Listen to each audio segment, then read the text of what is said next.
बिस्मिल्लाहिर्रहमानिर्रहीम। अस्सलाम वालेकुम नादरीन, आप यूट्यूब चैनल देख रहे हैं, मैं इमरान खान हूँ। नादरीन, सबसे पहले तो जो हम वीलॉग कर रहे हैं लगातार, लाहौर में ख़वातीन के साथ ज़्यादती की गई और ये गैर मुल्की ख़वातीन थीं। ये मामला एक सादा मामला नहीं है। पाकिस्तान में रोज़ाना बहुत सारी ख़वातीन के साथ ज़्यादती के मामलात होते हैं, जुल्म के मामलात होते हैं, बहुत सारे रिपोर्ट होते हैं, बहुत सारे रिपोर्ट भी नहीं होते। हमारे जैसे मुआशरे में ये चीज़ें और पूरी दुनिया में भी होती रहती हैं। लेकिन ये मामला इतनी हसासियत क्यों इख्तियार कर गया? नंबर एक, ये ख़वातीन गैर मुल्की थी, पाकिस्तान की आलमी सतह पे बदनामी हुई। अब इंटरनेशनल मीडिया में भी इक्का दुक्का जगह पे ये खबर छपी है। जब ये मज़ीद फैलेगी, ये ख़वातीन किसी जगह पे जाकर बयान देंगी तो सूरत हाल मज़ीद बिगड़ती जाएगी। तो पाकिस्तान के लिए एक बदनामी है। नंबर दो, ये मामला जो है वो जुड़ा है शाही ख़ानदान के साथ, यानी जो पाकिस्तान का हुक्मरान ख़ानदान है। पंजाब में उनकी वजारत आला है, वफाक में उनकी हुकूमत है, पाकिस्तान का नायब वज़ीर आज़म भी है, पंजाब में भी उनका एक वज़ीर है अली डार, और नायब वज़ीर आज़म का नवासा है, एक और जो वज़ीर है उसका वो भांजा है। नवाज शरीफ के साथ उसकी तस्वीरें हैं, बाकी फैमिली मेम्बर्स के साथ उसकी तस्वीरें हैं, और अब तो तस्वीरें भी लोग सोशल मीडिया पे उठा उठा कर डाल रहे हैं। तो ये सारी चीज़ें जो हैं वो अहमियत इख्तियार कर जाती हैं जब एक रॉयल फैमिली या जो हुक्मरान फैमिली है वो उसके साथ जुड़ी है इतने बड़े जुर्म के साथ।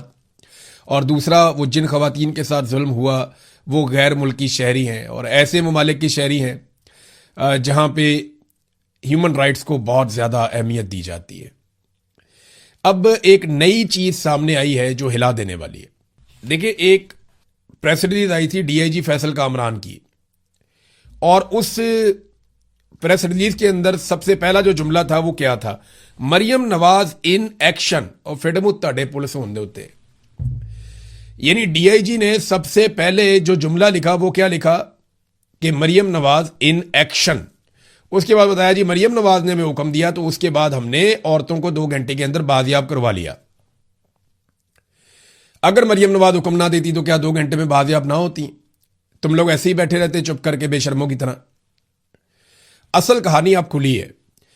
DIG का झूठ भी पकड़ा गया, मरियम नवाज का झूठ भी पकड़ा गया। जितने सहाफ़ी 2-3 दिन से खबरें दे रहे थे उन सबका झूठ पकड़ा गया, और यह भी पता चल गया कि ये किस लेवल के दरबारी लोग हैं और किस तरीके से हकीकत को छुपाया जा रहा था। हमारे पास यही खबर आ रही थी क्योंकि पाकिस्तान के सोर्सेज यही बता रहे थे, लेकिन यासर शामी को शाबाश है और ज़ीशान अजीज को, जो उर्दू पॉइंट्स हैं, इन दोनों को शाबाश है। इन्होंने शानदार काम किया इस केस में। हुआ यह कि ये खवातीन बाजियाब नहीं करवाई पुलिस ने, ये हादसाती तौर पे सामने आ गई। ये कैसे हुआ? यासर शामी साहब ये सारी स्टोरी सामने लेकर आए। हुआ ये कि 1 जुलाई को रजा डार नामी जो बंदा है, जो इसहाक डार का नवासा है, नवाज शरीफ का रिश्तेदार, रजा डार नामी जो बंदा है वो इन खवातीन को उस घर से लेकर भागा। अब ये खवातीन ने अपने बयानात में अदालत में भी कह दिया है, लेकिन वो बयानात जो अदालत के थे उनको सील कर दिया गया था कि वो पब्लिक देख ही ना सके कि उसके अंदर उन्होंने क्या कहा। और सील करने के 48 घंटों के बाद उन बयानात को अब मंजर आम पर लाया गया है। एक तो ये सवाल है ना कि दफा 164 के जो बयानात थे इन दोनों खवातीन के, जो इन्होंने मजिस्ट्रेट के सामने दिए थे, उन दोनों बयानात को सील किस लिए किया गया? और 48 घंटों के बाद जब ये खवातीन पाकिस्तान से जा चुकी हैं तो फिर इन बयानात को डीसील कर दिया गया, पब्लिक कर दिया गया। तो ऐसा क्या है जो इन बयानात में से मिटा दिया गया या हटा दिया गया?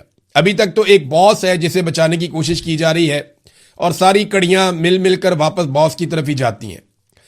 यह लड़का गाड़ी में लेकर भागा उन 2 लड़कियों को और उन्हें एयरपोर्ट की तरफ लेकर जा रहा था।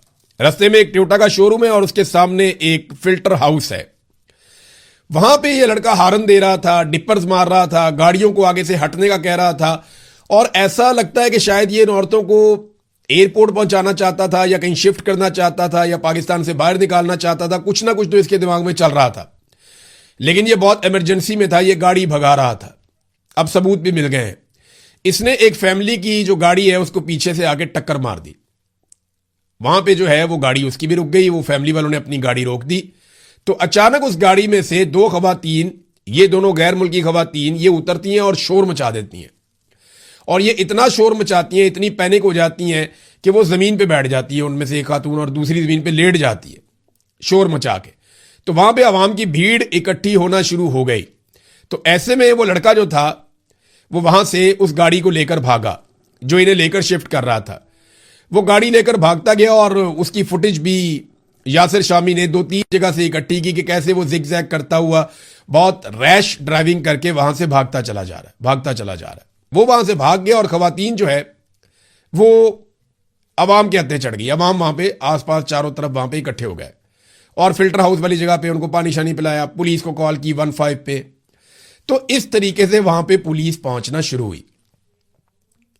यानी अगले 15-20 मिनट के अंदर एक गाड़ी आई, फिर एक और गाड़ी आई, फिर पौने घंटे के बाद 15 पुलिस भी आई।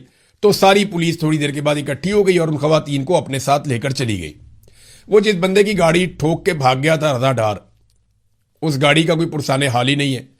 वो अपनी एफआईआर करवाने गए तो उनकी एफआईआर पुलिस दे ही नहीं रही। पुलिस कह रही जी पहले आए थे मामला ठंडा हो जाए, हम तो इधर फंसे हुए सारे के सारे, हम आपका काम कैसे करें, आपकी एफआईआर कैसे करें, जाओ अपनी गाड़ी खुद ही ठीक करवा लो। ये है असल कहानी। अब यहां पे बहुत सारे दानिश्वर, बहुत सारे सहाफी जो कहानियां सुना रहे थे जी मरियम नवाज का सिस्टम वो काम कर रहा था। जियो फेंसिंग की जनाब पुलिस ने जनाब ट्रैक एंड ट्रेस का पूरा एक सिस्टम लगाया। सेफ सिटी के कैमराज जो है वो कमाल कार्रवाई कर रहे थे। और फिडे मुंह ताड़े सेफ सिटी के कैमराज 9 मई वाले दिन तो काम नहीं कर रहे थे। जब पीटीआई वाले एहतजाज करने के लिए कोर कमांडर हाउस के बाहर पहुंचे तो पूरे कंटोनमेंट के कैमराज के अंदर आज तक फुटेज नहीं मिल रही, पता ही नहीं चल रहा कि वो सीसीटीवी कहां गई। तो यहां पे सीसीटीवी कैमरा जनाब वो भी निकला है, ये भी कर लिया, वो भी कर दिया। किया क्या वो मैं आपको बताता हूं। एनी शाहिदीन ये बताते हैं कि जिस वक्त ये लड़कियां बरामद हुई, यानी पुलिस वहां पे पहुंची, उन्होंने देखा कि ये वो गैर मुल्की लड़कियां हैं। अब पुलिस को तो लोगों ने दी थी, वो लड़का तो लेके भाग रहा था। ये बाजियाबी वाला ड्रामा तो खत्म हो गया, मरियम नवाज के एक्शन वाला ड्रामा भी खत्म हो गया, मरियम नवाज इन एक्शन वो वाला ड्रामा भी खत्म हो गया, जनाब खवातीन मेरी रेड लाइन है वो वाला ड्रामा भी खत्म हो गया। यानी ये इतने झूठे हैं, इतने झूठे। ये मरियम नवाज को झूठ बोलने की ऐसी घटिया और गंदी आदत है ना, इसने सारी उम्र झूठ बोला है। जो स्टेटमेंट उठाओ झूठ बोला। कभी ये फ्राई पैन से कपड़े इस्त्री कर रही होती है, कभी ये शीशे में मिला के साथ मिक्स करके उसमें गुड़ खाती है, अजीब अजीब हरकतें करती। कभी ये कैलबरी फॉन्ट लेकर आ जाती है, कभी ये कहती है मेरी बरतानिया तो क्या पाकिस्तान में भी कोई प्रॉपर्टी नहीं है, फिर हर तरफ इसकी प्रॉपर्टी निकल आती है। कभी ये अपनी बीएमडब्ल्यू को नहीं मानती, मेरी समझ से भाई। कभी कहती है हम बहुत गरीब होते थे, कभी ये कहते हैं हम बहुत अमीर होते थे। इस औरत की ना झूठ बोल बोल के, क्योंकि ये एक पॉलिटिकल लीडर है इसलिए मैं इस पर तनकीद कर सकता हूं, और ये औरत कार्ड के पीछे छुप भी नहीं सकती। तो ये औरत बहुत झूठ बोलती है और इसने इतना झूठ बोला कि इसका सारा निजाम अब झूठ पे लग गया। पुलिस की प्रेस रिलीज भी झूठ है। वो कहती है जी जाके हमने बरामद किया। अब पुलिस वाले बताएं ना बरामद कहां से किया, वो तो सड़क से मिली है। अच्छा, इस सारे वकूए को छुपाने के लिए पुलिस ने क्या किया, एनी शाहिदीन बताते हैं कि पुलिस फिर डीवीआर उठाती रही है। पुलिस ने फिल्टर हाउस वहां पे जो कैमरे लगे थे उनका डीवीआर उठाया, फिर आगे 1-2 और जगह वहां से डीवीआर उठाए। तो पुलिस वाले फुटेज इकट्ठी करते रहे। को 50 के करीब लोग इस बात के गवाह हैं कि पुलिस ने कोशिश की कि कोई भी फुटेज ऐसी ना मिले जिससे यह पता चले कि ये खवातीन हमें राह जाते हुए मिली हैं। वो उनको भगाकर ले जा रहा था कहीं पे। जिस वक्त इन खवातीन ने गाड़ी से निकलकर रोला डाला, अवाम ने इनको पकड़ा, पुलिस को बुलाया, उनके हवाले किया। ये वाला सारा मामला पुलिस छुपाना चाहती थी इसलिए ताकि मरियम नवाज को क्रेडिट दिया जा सके। देखें जी कितनी बड़ी कुर्बानी दे रहे हैं कि इनके खानदान के बंदों ने मुंह काला किया है, तो ये इसके बावजूद जनाब डट कर खड़े हैं और जनाब इंसाफ दे रहे हैं। ऐसा नहीं है, ये 2 नंबरी कर रहे थे, फ्रॉड कर रहे थे। लोगों ने खवातीन को पकड़ दिया और पकड़ के पुलिस के हवाले किया।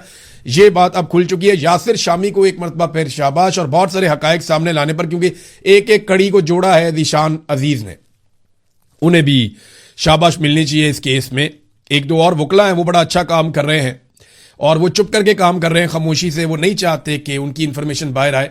तो ठीक है, जब वो चाहेंगे तो उनकी इंफॉर्मेशन हम देंगे, लेकिन उनके पास बहुत ज्यादा हकायक है। अब मामला यह है कि गाड़ी के अंदर अब खवातीन के बयानात फिर बाहर आ जाते हैं। जब यासिर शामी ये सारी चोरी पकड़ लेता है तो फिर खवातीन के बयानात बाहर आने में तो प्रॉब्लम कोई नहीं है ना। फिर उनके जो बयानात हैं 164 के, क्योंकि तनकीद बहुत हो रही थी, उनको डी सील कर दिया गया। फैसल वाडा भी कह रहा था, बाकी लोग भी कह रहे थे, रोला पड़ा हुआ था। जब उनको डी सील किया गया तो मुझे पूरा यकीन है कि कुछ ना कुछ तो उनके साथ किया गया, मुझे ऐसा लगता है, क्योंकि ये सिस्टम इंतहाई गंदा और गलीज है। बॉस को बचाने के लिए ये किसी भी लेवल तक जा सकता है। उस बयान के अंदर भी खवातीन कह रही हैं कि वो बंदा बॉस से बात कर रहा था और बॉस की इंस्ट्रक्शन ले रहा था। अब वो बॉस कौन है जिसे रजा भी बड़े प्यार से बॉस कहकर बुलाता है, उनके अहकामात को तस्लीम करता है, और दूसरा वो खवातीन ये कहती हैं कि वो बॉस इंग्लिश बहुत अच्छी और फ्रीक्वेंटली बोलता है, यानी उसकी अंग्रेजी बहुत अच्छी है जो बॉस है, और वो बड़े अच्छे तरीके से अंग्रेजी में बातचीत भी करता है। अब नाजरीन, ये जो मरियम नवाज इन एक्शन, इसका मतलब पता क्या है? ये इदारे, खासतौर पे लॉ इन्फोर्समेंट के इदारे, इस वक्त शरीफ खानदान के जाती मुलाजिम बन चुके हैं। जो डीआईजी ने किया वो बिल्कुल वैसे है जैसे कोई जाती मुलाजिम करता है किसी के लिए, कि अचानक से उन्हें पब्लिक से एक फोन आता है। ये जरूर है, वो बात फिर क्लियर कर दूं कि वो बात ठीक है कि वो लड़कियों के वालिद ने राब्ता किया, उसने कोशिश की, वो एम्बेसी मुतहर्रिक हुई, ये लोग परेशान थे, ये भाग दौड़ कर रहे थे, लेकिन खवातीन को गायब किया जा रहा था। हो सकता है उन्हें पाकिस्तान से बाहर निकाल दिया जाता, मामला ही ठप कर दिया जाता, लेकिन क्योंकि बीच में आ गई पब्लिक और कुदरत, और पब्लिक ने पकड़ लिया सारा मामला, गाड़ी का एक्सीडेंट हो गया, तो फिर इन्हें ना चाहते हुए भी ये सारा मामला सामने लाना पड़ा और इसको डॉक्यूमेंट करना पड़ा। एफआईआर की कोई औकात नहीं है, मेडिकल की कोई औकात नहीं है, ये बंदे थोड़े अरसे में छूट जाएंगे। नजम सेठी ने भी कहा, नजम सेठी साबिक वज़ीर आला भी रहा निगरान, तो वो वैसे ही नहीं बात की, वो वाकई में इन्होंने इतने सारे सुकम छोड़ दिए हैं कि अब ये कभी भी छूट जाएंगे ये लोग। लेकिन जाती मुलाजमों वाला सलूक किया है, यानी जाती मुलाजमों वाली हरकतें हैं जो इस वक्त पुलिस ने की, खासतौर पर डीआईजी ने, एसएसपी ने, मरियम नवाज को राजी रखने के लिए। और नाजरीन, अब भी मैं आपको यह बताऊं कि असल बंदा बॉस है जिसको बचाने की कोशिश की जा रही है, और मेरा यह ख्याल है कि इन खवातीन को खरीदने की भी कोशिश की जाएगी। ये बैरून मुल्क मौजूद भी होंगी तो इनको 10-15 मिलियन डॉलर भी दिए जा सकते हैं, इससे ज़्यादा पैसा भी दिया जा सकता है कि आपने बॉस को नहीं पहचानना, आपने कभी नहीं बताना कि बॉस है कौन। लेकिन हम कोशिश करेंगे कि इन खवातीन को बॉस की तस्वीर दिखाएं और इनसे पूछें कि जनाब बताएं, ये बॉस ये तो नहीं था या वो तो नहीं था। और जिस दिन इन्होंने बता दिया कि ये वाला बंदा बॉस है, तो फिर ये वाला बंदा जो है वो अपनी खैर मनाए। बहुत जल्दी आपको ये चीजें समझ आएंगी।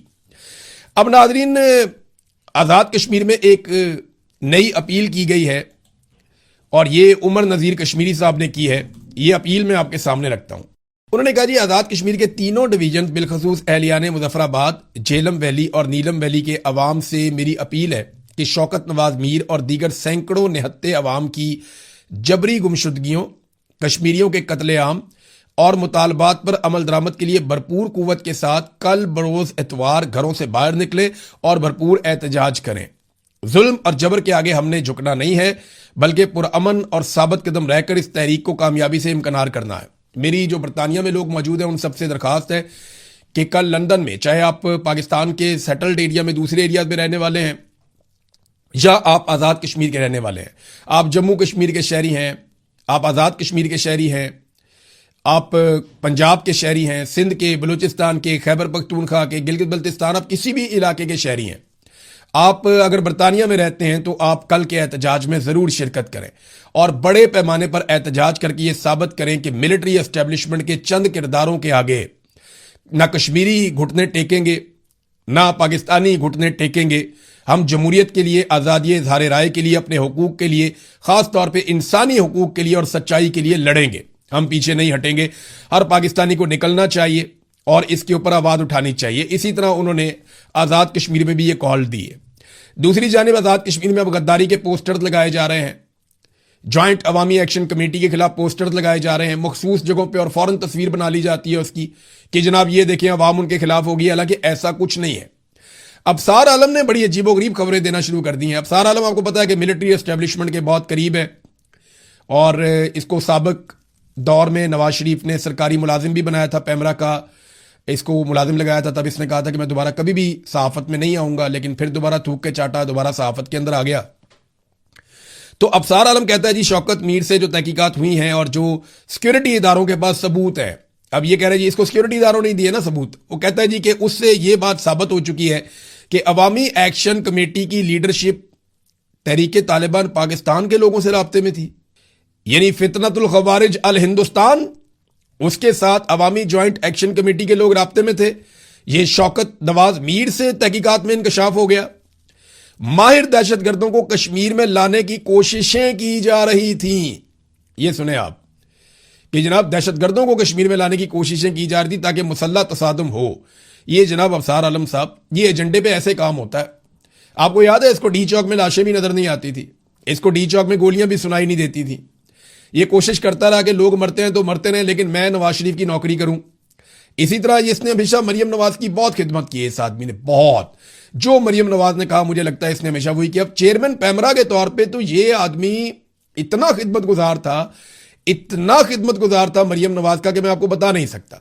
इसने लेट लेट के खिदमत की है, इसने बैठ बैठ के खिदमत की है। यानी ये रात को बेड पे भी होता था ना तो इसे कॉल आ जाती थी तो ये फौरी तौर पे खिदमत बजा लाता था। मैंने इसको कॉल की, मैंने कहा यार इंसान बने, मेरा अपना जाती मामला उठा के पैमरा मुझे नोटिस भेज रहा है।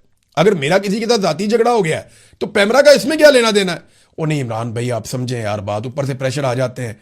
मैंने कहा जी मैं फिर अब क्या करूं, वो आप इसका जवाब दे दें। मैंने कहा जी मैं क्यों जवाब दूं, मैं जुत्ती पे लिखता हूं इसको, ये कौन सा नोटिस है, मैं इसको चैलेंज करता हूं।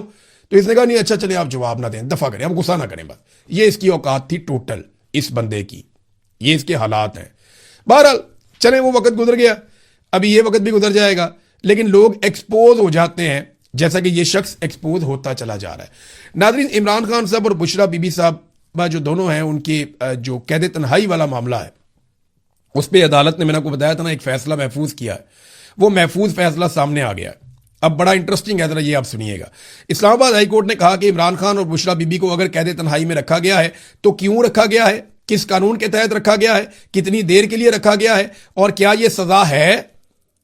भैया आपको देखना चाहिए कि मुलाकातें नहीं हो रही, वो रोज जाते हैं, सबको दुनिया को पता है। फिर आप पूछ रहे हैं कि क्या रखा गया है, सबको पता है कि रखा गया है, पूरी दुनिया ये कह रही है, लोग हर हफ्ते वहां पे जाते हैं मिलने के लिए। फिर वो ये कह रहे हैं कि क्या ये सजा दी गई है। भाई सजा तो आप लोगों ने दी है, निकाल के पढ़ लें, उसके अंदर तो कहीं नहीं लिखा हुआ।